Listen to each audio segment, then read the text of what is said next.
बाबासाहेबांच्या पाठीमागं ताकदीने उभा राहणारा एक जबरदस्त ताकदीचा माणूस.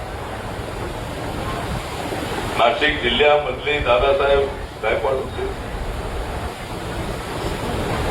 आणि बाबासाहेबांच्या नंतर ही चळवळ पुढे चालवण्यामध्ये त्यांचा फार मोठा वाटा आहे. दादासाहेब गायकवाड फार शिकले नसले तरी दादासाहेब गायकवाड इंग्रजीमध्ये फटाफट बोलायचे. ते संसदेमध्ये असताना त्यांची भाषणं अत्यंत अभ्यासपूर्ण अशी होती.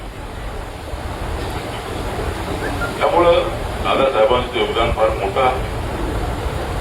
नाशिकचे लोक आणि नाशिकमध्ये माझ्या दलित तांत्रिक इंडियाची होती, भारतीय दलित तांत्रिक होती, सर्व तालुक्यातल्या प्रत्येक गावागावामध्ये कॅन्सरच्या छावण्या होत्या आणि आपला पक्ष आपली संघटना फार मोठी आहे नाशिक जिल्ह्यामध्ये.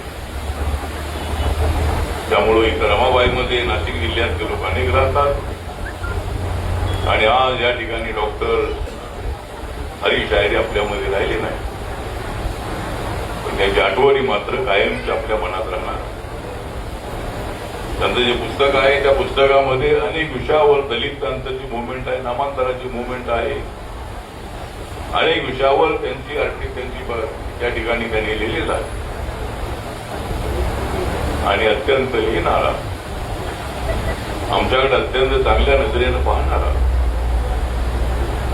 अन्याय झाला त्या ठिकाणी जाणारा आणि सातत्यानं आपली भूमिका ठोसपणे मांडणारा अशा पद्धतीचा डॉक्टर हैरे आज आपल्यामध्ये नाही. रिपब्लिकन पार्टी ऑफ इंडियाचे होते आदरांजली करण्यासाठी हैदराबादला मी काल होतो. हैदराबादला महात्मा ज्योतिबा फुलेंच्या 20 शताब्दी जन्मशताब्दीच्या निमित्ताने आणि त्या ठिकाणी हिमराज सेना नावाची संघटना त्या ठिकाणी स्थापन करण्यात आली आणि रिपब्लिकन पार्टी ऑफ इंडियाला पाठिंबा देण्यासाठी त्या ठिकाणी सगळे लोक त्या ठिकाणी हजारो संख्येने उपस्थित होते. त्याला मी उपस्थित होतो. त्याच्या अगोदरची 2 दिवस तामिळनाडूमध्ये होतो. तामिळनाडूमध्ये आपल्या पक्षाचे 18 उमेदवार त्या ठिकाणी लढत आहे आणि हरीश शायरी आज आपल्यामध्ये नाही. मागच्या वेळेला आपली सभा होती त्यावेळेस मी पोहोचली त्यामध्ये. आता 11 जुलैची सभा आहे.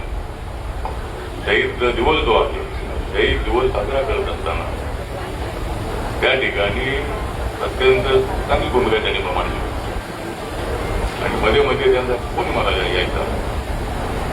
काही वेळेला हॉस्पिटलमध्ये ऍडमिट झाल्यानंतर मी अनेक वेळेला त्यांना जाऊन भेट दिलो. अनेक वेळेला त्यांचे हार्ट अटॅक थोडा आल्यानंतर ते ऍडमिट होऊन अनेक वेळेला बरे झालेले आहे. गेल्या 20 वर्षामध्ये मी पाहिलेलं आहे त्यांना बऱ्याच वेळेला अटॅक झाला. अटॅक मधून ते बाहेर पडले, पण शेवटचा जो अटॅक आहे तो काही त्यांना वाचू शकला नाही आणि हरीश शायरी आपल्याला सोडून गेलेले आहे. ते गेल्यामुळे रिपब्लिकन पक्षाचं फार मोठं नुकसान झालेलं आहे. रिपब्लिकन पक्षाचा एक चांगली भूमिका मांडणारा अशा पद्धतीचा लेखक, माझ्या पाठीशी उभा राहणारा एक खडसी नेता आणि अत्यंत चांगलं कार्यकर्त्यांना मार्गदर्शन करणारा मार्गदर्शक आज आमच्यामध्ये नाही. मी रिपब्लिकन पार्टी ऑफ इंडियाचा अध्यक्ष म्हणून, मी केंद्रामध्ये सामाजिक न्याय खात्याचा राज्यमंत्री म्हणून डॉक्टर हरीश शायरी यांना आदरांजली अर्पण करतो आणि त्यांच्या कुटुंबियांच्या दुःखामध्ये आमचा रिपब्लिकन परिवार सगळा सामील आहे. एवढंच या प्रसंगी सांगून माझे 2 शब्द संपवतो. नमो बुद्धाय. जय भीम, जय भारत, जय महाराष्ट्र.